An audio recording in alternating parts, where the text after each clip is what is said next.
Welcome to our 5 on 5. Pleased to welcome in Doug Smith, a local optometric physician. Good to see you, sir. Thanks for being here. Pleasure to be here. So you're here not to talk about the day job. We're here talking about some pretty incredible military experience that you had underground. Tell us, where were you?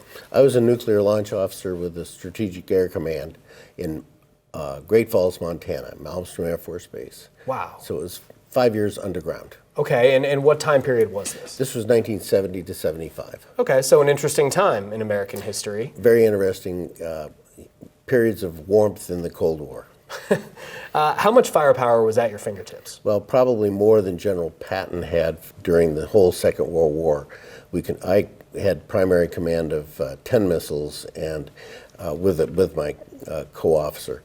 And then we had a total of 50 missiles in event of an emergency. What was that like for you psychologically? I imagine that's a lot of power for one man, or for you and your teammates, for lack of a better word, to hold. Air Force had a program called Human Reliability Program, and they verified a lot of psychological training and testing because it is very stressful knowing that you're going to participate in Armageddon. What was your scariest time? Was there ever a moment or a day that stands out? There are times when the radar systems would fail. That would be early warning systems up in the Canadian, northern Canadian area. And when they went down, we started to prepare to go to war. There were incidences during the Kissinger missions, going back and forth between Egypt and Israel, where we moved up to a very high readiness posture. Wow. An interesting event happened for you, I guess it would be a couple decades later perhaps, through Rotary. You went to Russia. Tell us, what was that like for you? Well, initially I was sent to simply set up a Rotary Club and participate in training them on some business practices and ethics for the United States. During that time, I met nuclear launch officers, both submarine and land-based, who were aiming at me while I was aiming at their families. And they knew you. Oh, yes. You were not a surprise to them. One evening we were there, and I said, you know, I really was your enemy. And they said, oh, we know. And I said, no, I mean, I was really your enemy. I had nuclear weapons aimed here. And they said, oh, we know.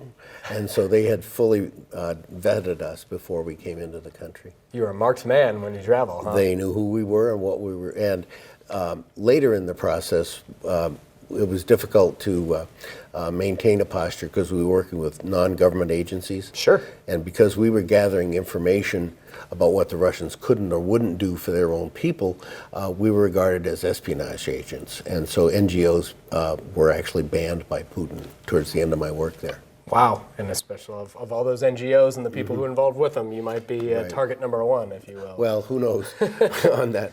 But it was... a couple times I went in as a fishing guide. I made friends with a fellow over there, went in as a fishing guide, and would fish for 7 days and then come out and do humanitarian work for 3 to 6 days and then come back. Incredible. All right, we're going to take a quick commercial break. Much more in just a moment. Stay with us.